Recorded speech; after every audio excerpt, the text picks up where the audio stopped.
Saya skip dulu prinsip Archimedes tu, kita buat minggu depan lah sebab topik tu panjang. So saya pergi kepada prinsip yang terakhir terus. Minggu depan pun kita pergi balik prinsip Archimedes tu. Prinsip Bernoulli, prinsip yang terakhir, prinsip Bernoulli. Yang ni pendek saja, tak ada calculation. Yang ni memang tak ada calculation. Okey, prinsip Bernoulli ni apply waktu bila? Waktu bendalai tu bergerak. Bendalai tu bergerak. Maksudnya tak semestinya tertutup lah. Walaupun dia duduk dalam pipe, tapi benda dalam pipe tu mengalir.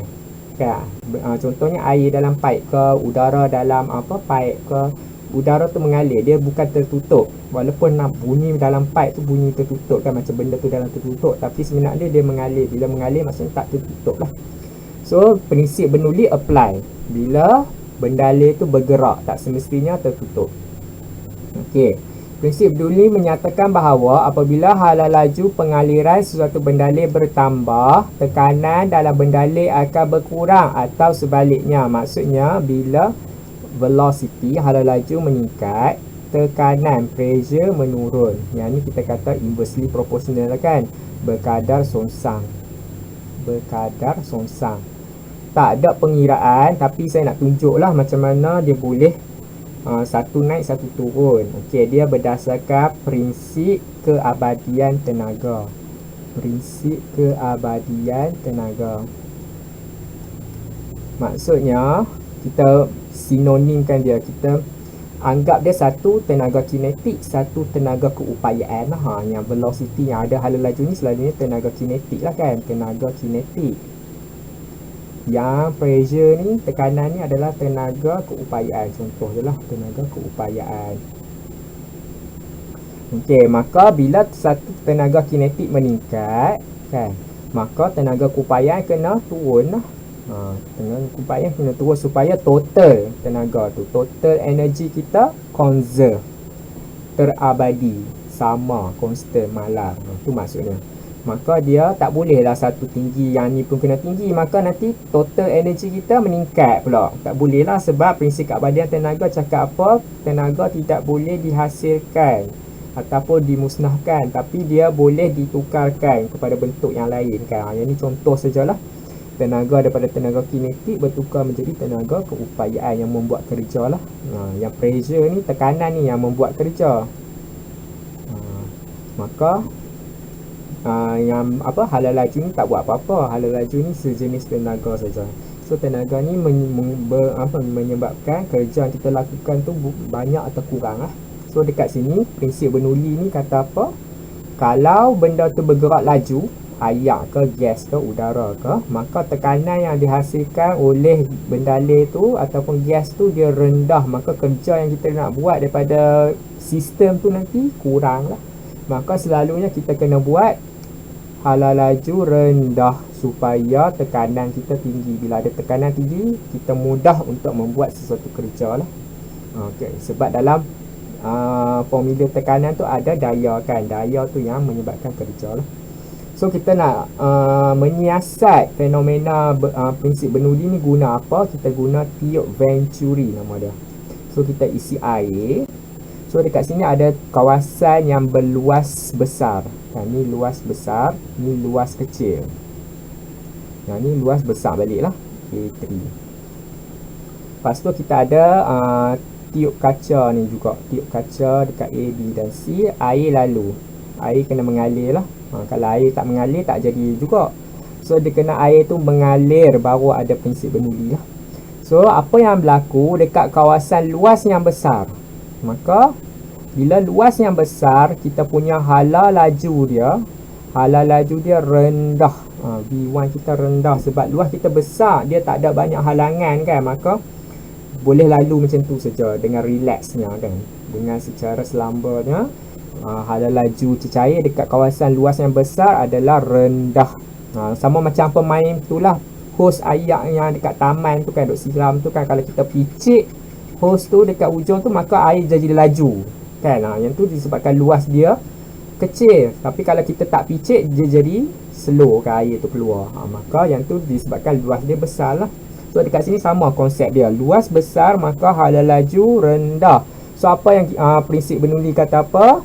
Bila hala laju rendah, tekanan tinggi. So apa yang akan buat, air ni akan tolak ke atas, akan tertolak ke atas. So dia punya level air dia baru adalah tinggi sikit. So ni level air yang tinggi, P1 kita tinggi. Maksudnya kalau kita nampak paras air tinggi, maksudnya tekanan tinggi. Sebab air tu tolak, kan, dia mengenakan tekanan yang tinggi lah, maka dia tertolak ke atas ni. Okey, so apa pula akan berlaku bila air tu dia travel, dia bergerak ke kawasan yang halus ni, yang narrow ni.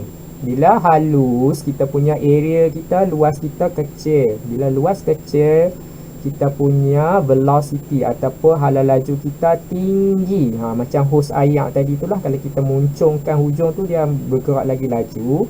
Maka prinsip Bernoulli kata apa? Tekanan rendah. Bila hala laju tinggi, maka paras air dia tak boleh naik tinggi sangat, dia rendah saja, sampai takat ni saja. So ni adalah pressure 2 kita rendah, sampai takat ni je yang dia mampu. Okey, so apa pula berlaku bila kita kembali semula kepada kawasan yang besar ni, kan, luas yang besar, maka hala laju menurun. Hala laju yang ketiga menurun semula. Maka prinsip Bernoulli kata apa? Tekanan tinggi, tapi tekanan tak sama dengan yang P1 walaupun luas sama. Sebab apa? Sebab berlakunya tenaga tu hilang ke persekitaran lah. Sebab kita tadi daripada tempat besar pergi tempat kecil ni ada geseran lah. Geseran tu melakukan kerja, maka melibatkan kehilangan tenaga. Maka dia punya tekanan dia rendah sikit saja, rendah sikit daripada yang P1 ni. So ni P3 tinggi, tapi dia tekanan dia tinggi, tapi dia taklah setinggi yang asal. Sebab apa tak setinggi yang asal walaupun area kita dah sama, luas kita dah sama balik? Sebab berlakunya kehilangan tenaga disebabkan perubahan daripada kawasan kecil ke kawasan kawasan besar ke kawasan kecil tadi. Menyebabkan dia berlaku geseran ke, menyebabkan kita rasa panas sikit sistem tu, dia membebaskan haba disebabkan geseran. Maka tekanan dia rendah sedikit daripada yang asal. Okey, setakat ni faham tak konsep ni, tiup Venturi ni? Faham. So yang ni, soalan ni kebanyakan dia kertas 2, dia suruh lukis paras air tu. Hampa jangan lukis sama panjang pula P1 dengan P3 tu. Kena lukis bawah sikit. P1 dengan P3 tu. P2 tu memang rendah lah. Tapi kalau kertas satu pun dia kadang-kadang dia bagi pilihan. Contohnya dia bagi berapa banyak gambar Venturi ni. Ada 4 gambar, yang mana gambar yang betul, maksudnya paras air yang betul dia lukis. Pilih lah A ke B ke C ke D. Soalan tiup Venturi memang macam tu sajalah.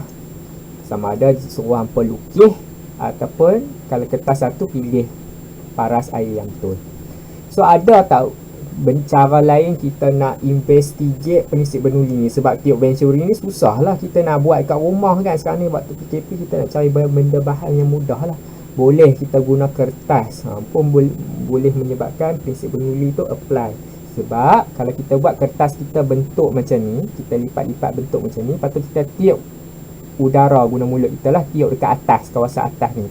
So apa yang akan berlaku? Udara dekat atas laju, udara dekat bawah rendah, kan. So udara dekat atas laju, udara dekat bawah ni rendah. Bila udara dekat atas laju, pressure, tekanan rendah, yang tekanan dekat bawah tinggi. So apa yang akan berlaku? Dia akan melengkung lah. Dia akan melengkung macam tu. Maka disebabkan prinsip Bernoulli. Okey. Kalau yang nombor 2 ni guna kertas juga. Ni mulut kita. So ambil kertas, letak dekat hujung bawah bibir kita tu. Mula-mula kertas akan turun ke bawah lah, kan. Lepas tu bila kita tiup, udara berkelajuan tinggi dekat atas, maka pressure dia rendah, tekanan rendah. Manakala udara dekat bawah kertas ni rendah, hala laju dia, tekanan dia tinggi. So apa yang akan berlaku? Kertas tu akan dia akan straight udara kat atas tu, maka daya yang bawah yang tinggi tu, tekanan yang tinggi tu akan tolak kertas tu naik ke atas. So dia, kertas tu daripada turun ke bawah, dekat bawah mulut kita tu, tiba-tiba dia jadi straight bila kita tiup dia. Itu salah satu fenomena lah, boleh try nanti. Ataupun cara yang ketiga ni, kita ambil dua kertas, mulut kita kat tengah-tengah antara dua kertas ni. Lepas tu tiuplah antara tengah-tengah kertas tu. So udara dekat tengah-tengah tu tinggi, pressure rendah kan, tekanan rendah. Manakala udara dekat luar rendah, dia punya hala laju dia dua-dua belah, maka tekanan tinggi dekat dua-dua belah. Maka apa yang akan berlaku, kertas tu akan melengkung bila kita tiup dia, melengkung ke dalam. Dia akan melengkung ke dalam disebabkan daya dekat luar tu tolak dia lah ke dalam. So yang ni macam counter intuitive lah, sebab kalau kita fikir kalau kita tiup sepatutnya dia akan melengkung macam ni lah kan.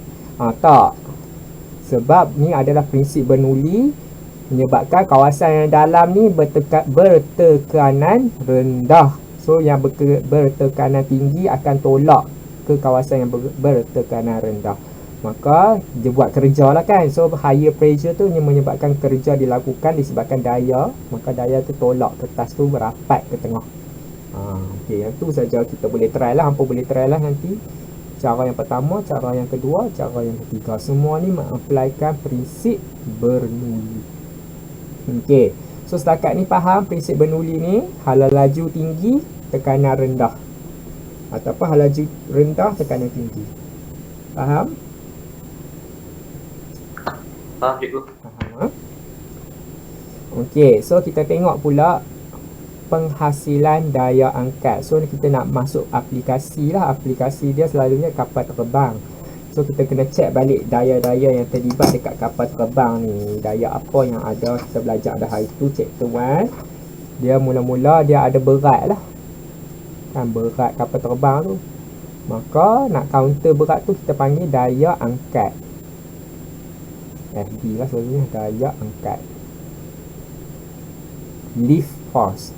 Okey, lepas tu kalau kapal terbang tu bergerak ke depan, maka kita ada daya tujah. Daya tujah, thrust force. Lepas tu dia bila dia bergerak ke depan, maka ada geseran ke belakang kan, geseran udara, seretan, geseran udara. So ni geseran ataupun seretan udara lah. So kita ada melibatkan 4 daya ni, tapi kita nak investigate yang ni dengan yang ni sajalah. Penghasilan daya angkat ni, macam mana daya angkat ni terhasil. So kita tengok fenomena yang pertama ni. Yang pertama kita ada corong ni. Lepas tu kita letak bola pimpong dekat bawah ni. So kita tiup udara. Apa yang akan berlaku, udara ni dia akan bergerak lah, dia akan bergerak, maka kawasan berkelajuan tinggi kan, berhala laju tinggi, tekanan rendah, tekanan rendah. Maka yang bola pimpong ni kawasan yang berhala laju rendah, tekanan tinggi, maka apa akan berlaku, bola pimpong ni akan terapung. Dia akan terapung disebabkan kerja yang dilakukan oleh pressure yang tinggi tu, tekanan yang tinggi tu, dia akan menolak ke atas, tapi tak keluar terus sebab kita masih ada lagi udara duk tiup kan. So dia akan terapung je lah, terapung macam tu.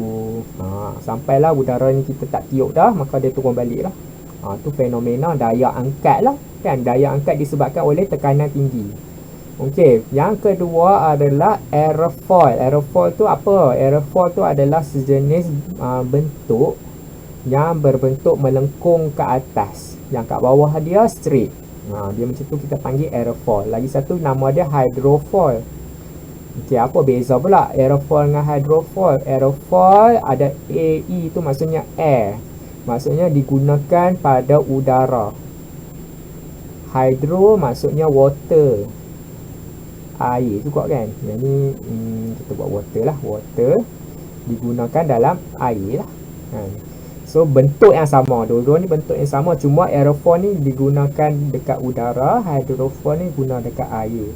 Apa fungsi dia? Kita nak alirkan udara lah, contohnya kita investigate alirkan udara. So udara bergerak macam ni, satu dekat atas, satu dekat bawah.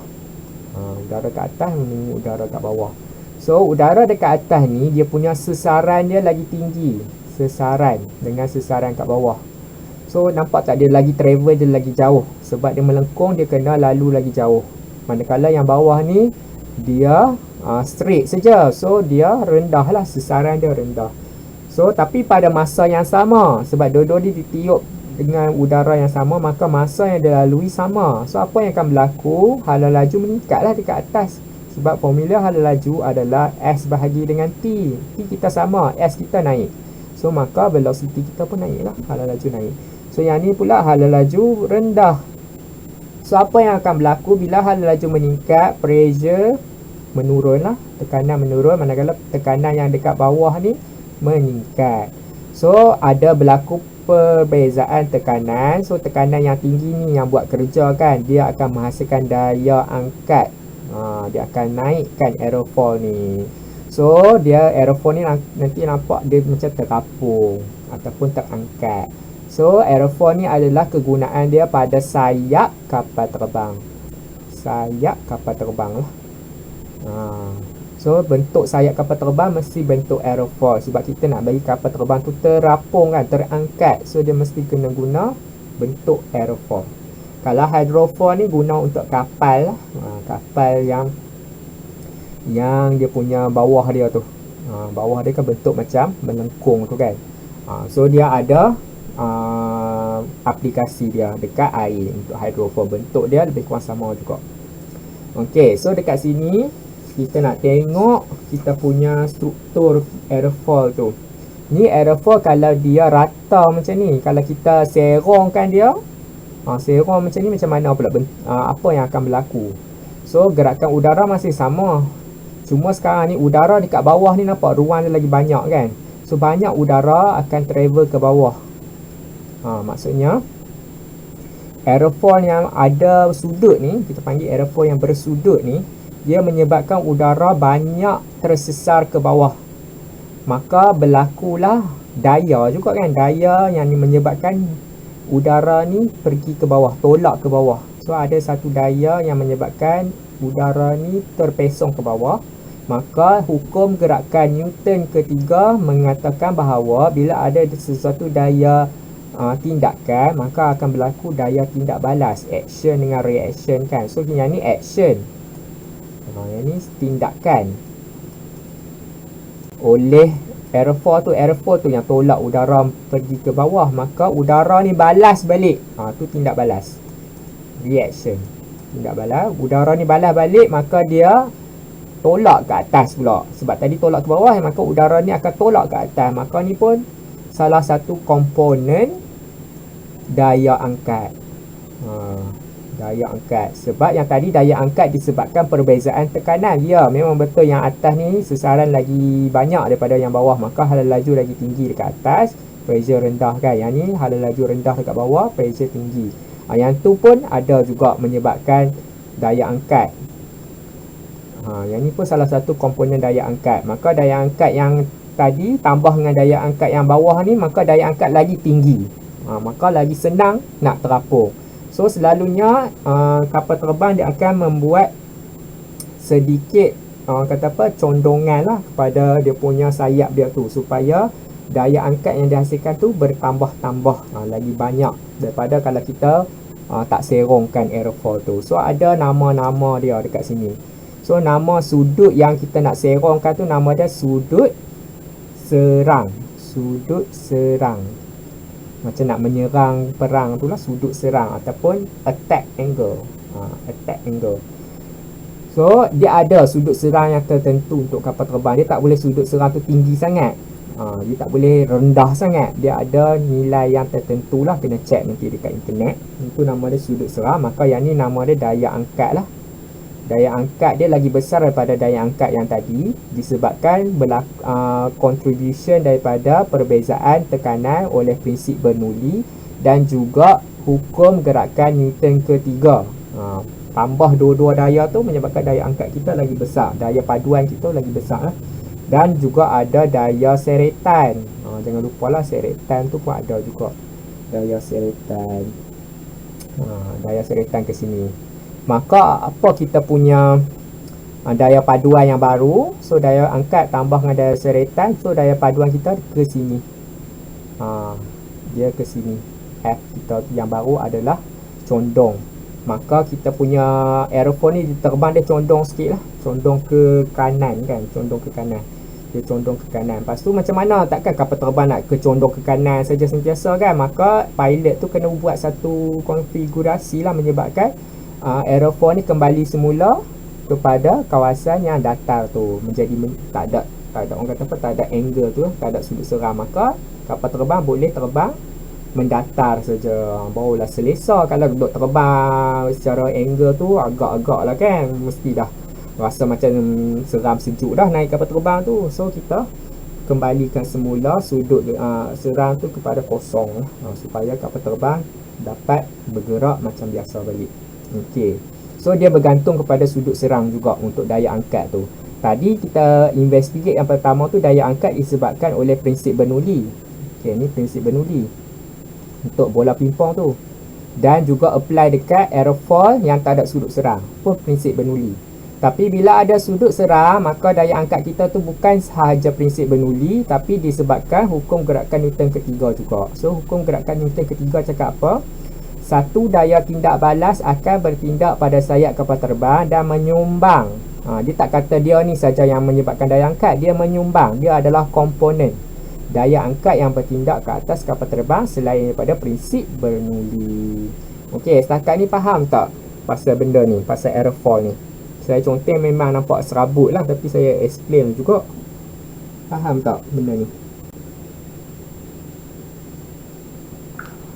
Faham. Bila ada sudut seram, ada ruang kosong dekat bawah, maka menyebabkan udara terpesong ke bawah lagi banyak. Maksudnya ada daya lah yang menolak daya tu ke bawah kan, yang menolak udara tu ke bawah. Maka daya tu oleh aerofoil yang tolak udara tu ke bawah, maka udara balas balik dekat aerofoil, tolak ke atas. Tu hukum dengan gerakan Newton ketiga. Okey, so kita tengok aplikasi prinsip Bernoulli, penunu Bunsen. Okay, penunu Bunsen burner ni dekat lab lah. So apa yang akan berlaku? Allah, yang ni saya lukis, so kena buat macam ni, lukisan yang baru dia. So dia ada satu tengah-tengah ni, lepas tu ada lubang kan, kalau hampa tengok dekat lab hampa tu lah. So ni gas. So apa yang buat, gas ni benda yang mengalir lah kan, benda yang mengalir. Lepas tu ada muncung, maka dekat sini muncung area yang kecil, luas yang kecil, menyebabkan hala laju tinggi, tekanan rendah. Kenapa nak tekanan rendah? Sebab dia ada kawasan terbuka ni, bulat kan, kawasan terbuka daripada atmosfera. Tekanan atmosfera lah akan masuk, sebab tekanan atmosfera sekarang ni jadi tinggi lah compare dengan yang dalam, sebab dalam tekanan rendah. Maka yang atmosfera walaupun dia sama, nilai dia sama yang kita dah belajar tu, dia tak berubah nilai dia. Tapi kalau kita compare dua, antara atmosfera dengan tekanan dalam ni, kita kata tekanan atmosfera lebih tinggi berbanding tekanan gas. Kena cakap berbanding, jangan kata tekanan atmosfera tinggi, salah. Tekanan atmosfera lebih tinggi berbanding tekanan gas. Okey, maka atmosfera masuk, maka unsur oksigen lah kan, atmosfera ni menyumbang kepada gas oksigen. Lepas tu ada gas, lepas tu kita nyalakan api kita ni color biru, color biru lah. Api yang bersih lah ni, pembakaran bersih, pembakaran lengkap, bersih dekat sini maksudnya tiada jelaga, soot, bahasa Inggeris soot, yang keluar warna hitam tu lah, asap hitam tu, tu jelaga lah. So yang ni api biru tak ada lah jelaga tu. So pembakaran lengkap, bersih dan tiada jelaga. Tapi kalau kita nak bagi dia warna merah, api tu kalau merah, kita tutup lah lubang ni kan, tutup lubang ni, tutup lubang ni supaya oksigen tak masuk, ataupun oksigen masuk sikit saja.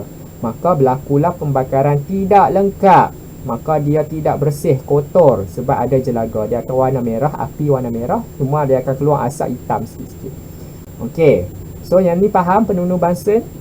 Faham Dia menggunakan prinsip Bernoulli. Selalunya soalan katanya bagaimanakah api biru terbentuk, ataupun bagaimanakah api merah terbentuk. Explain lah kawasan yang terbuka tu. Kena cakap jugalah pasal prinsip Bernoulli. Okey, spoiler kereta. Spoiler kereta, apa pernah nampak kan spoiler kereta ni bentuk dia aerofoil lah, sebab dekat guna udara. maka bentuk dia aerofoil. Tapi aerofoil dia bukan aerofoil yang melengkung ke atas. Sebab apa tak mau bagi melengkung ke atas, jadi kereta ni terapung lah. Kita bukan nak kereta tu terapung, kita nak kereta tu melekat kat jalan kan. Maka aerofoil ni kena terbalik. So aerofoil dia bentuk macam ni. So kalau kena nampak ni melengkung, dia melengkung kat bawah lagi banyak daripada kat atas tu straight je, rata saja. Maka apa yang akan berlaku, udara dekat bawah ni yang lagi laju daripada udara kat atas. Maka pressure dekat bawah rendah, pressure dekat atas tinggi.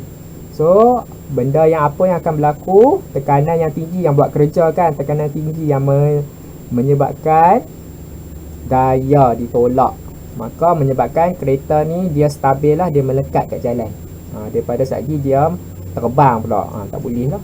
So kita nak kereta ni dia melekat ke jalan. Sebab kereta ni selalunya dia design dia untuk bergerak dengan laju kan, nampak tak ada bengkok-bengkok dekat sini kan. Semua bengkok-bengkok ni untuk tujuan hydrodynamic, kita panggil aerodynamic, bukan hydrodynamic, aerodynamic, mengurangkan seretan udara.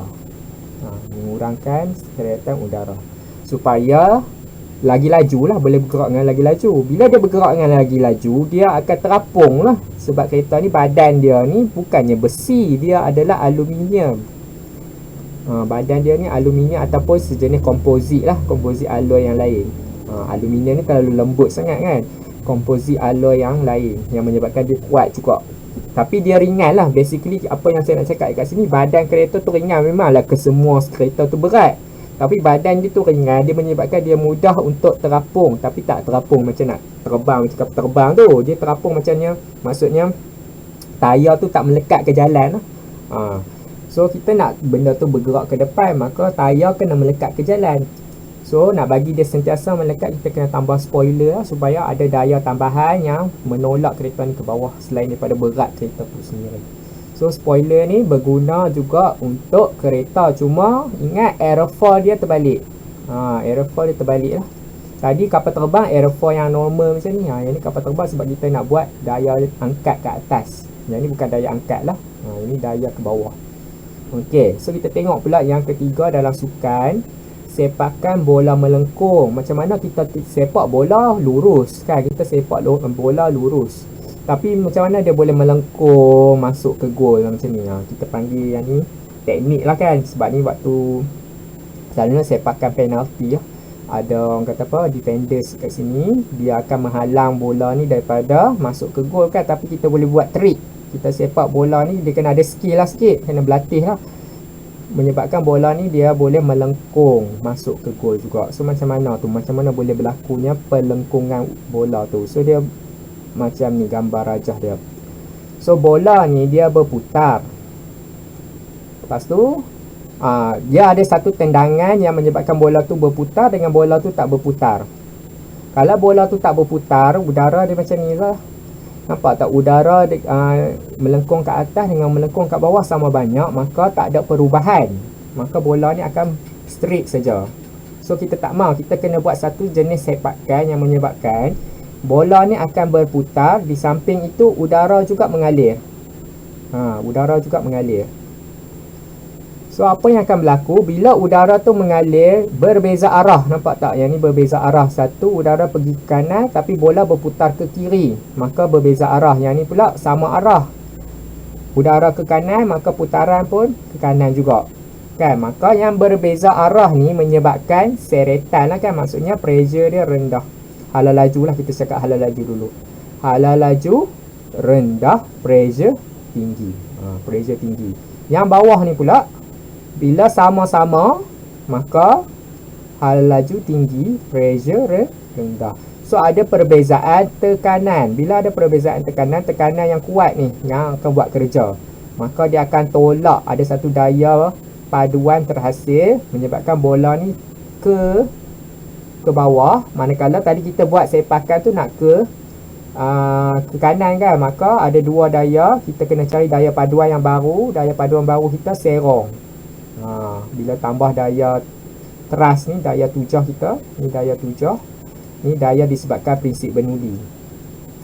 Prinsip Bernoulli menyebabkan daya paduan kita yang baru. Daya paduan kita baru ni serong sikit. Maka bola tu akan bergerak serong macam tu lah. Menyebabkan daya ni serong masuk ke dalam gol. Okey, faham tak pasal sepakkan bola melengkung ni? Kalau tak ada video susah lah, hampa boleh je lah search YouTube video, dia explain macam mana bola tu boleh melengkung. Tak semestinya bola sepak, bola apa lagi, macam-macam jenis bola boleh kan. Bola tenis, bola pingpong pun boleh. Dia kena ada skill lah. Sebab kita selalu duk tendang bola ke, duk pukul bola dengan raket tenis tu, bola tu dia tak berputar.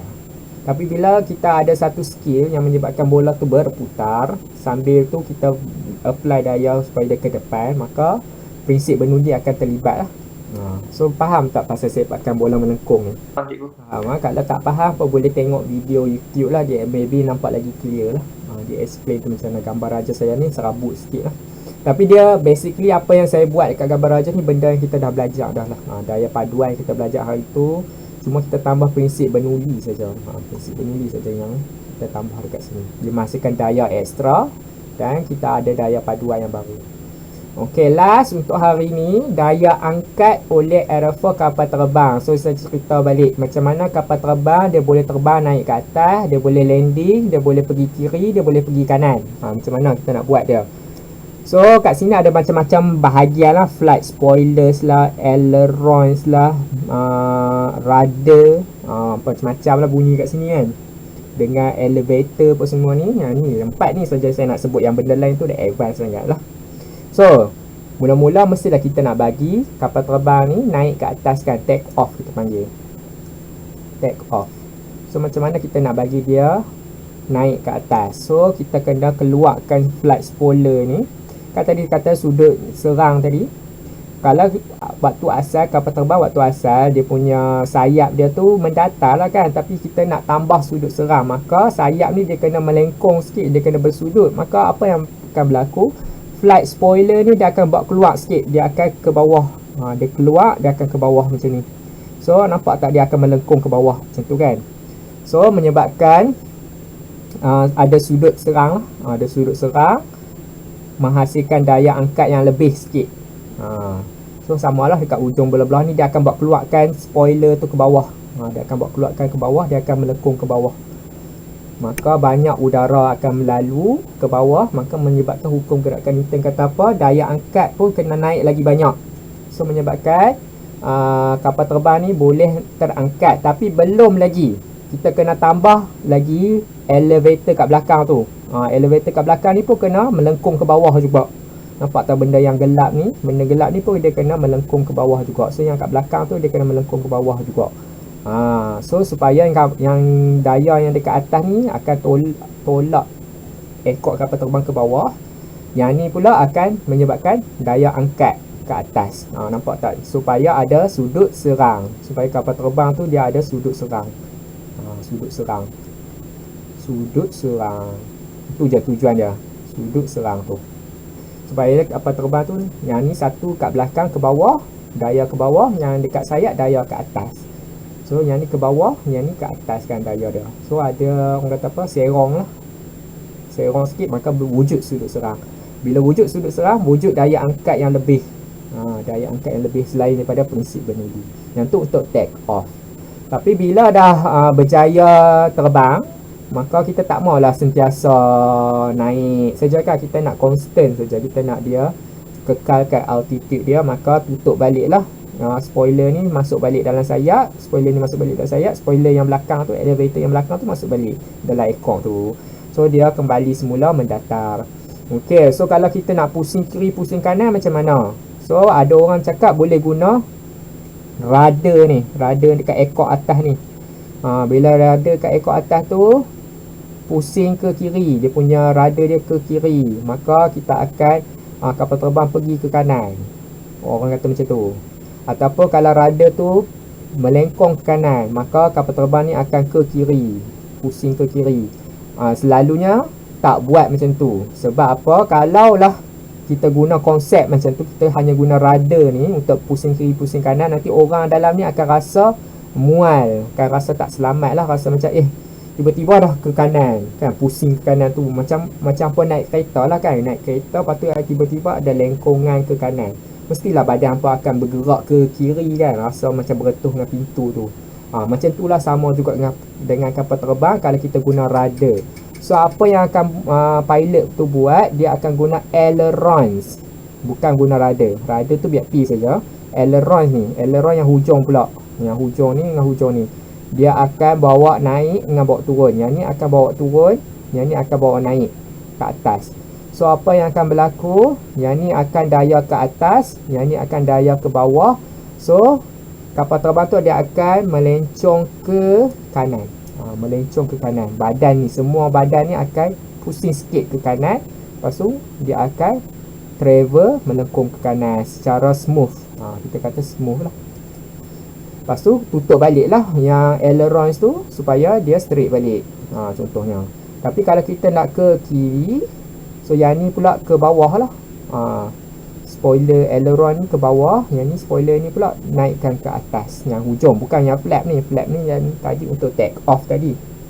Maka yang ni daya ke bawah, yang ni daya ke atas, dia akan ke kiri secara smooth. So dia prinsip dia main dengan ailerons untuk kiri ke kanan, bukan rudder. Rudder ni menyebabkan ketidakselesaan penumpang lah. Tapi kalau nak landing pula macam mana? Nak landing, kita kena guna elevator tadi tu. Tadi kalau elevator ke bawah, sekarang ni elevator dia kena naik ke atas supaya sudut serang kita tu negatif. Bila sudut serang kita negatif, maka kita akan ke bawah. Tapi tak ada lah negatif sangat kan, dia ke bawah secara smooth lah. Lepas tu kita punya flight spoilers tadi tu pun kita kena bawa turun supaya laju kita naik, meningkatkan kelajuan. Lepas tu bila dah nak landing, dah sampai dekat darat dah tu, ada roda pun dah touch kita punya jalan tu, flight spoiler ni dia akan mendatar daripada sayap ni, sayap. So dia akan mendatar untuk meningkatkan seretan. Seretan maksudnya udara akan diblok. Maka hala laju kapal terbang tu akan berkurang sampailah dia berhenti. Bila berhenti, yang ni turun balik lah. So flight spoilers ni macam-macam cara lah dia boleh digunakan. Dia boleh mendatar macam tu, dia boleh ke bawah kan. Dia boleh ke bawah macam ni, dia boleh mendatar macam ni, ataupun dia masuk dalam sayap tu. So dia macam-macam angle lah dia boleh buat. So semua angle tu tujuan dia untuk tujuan yang berbeza.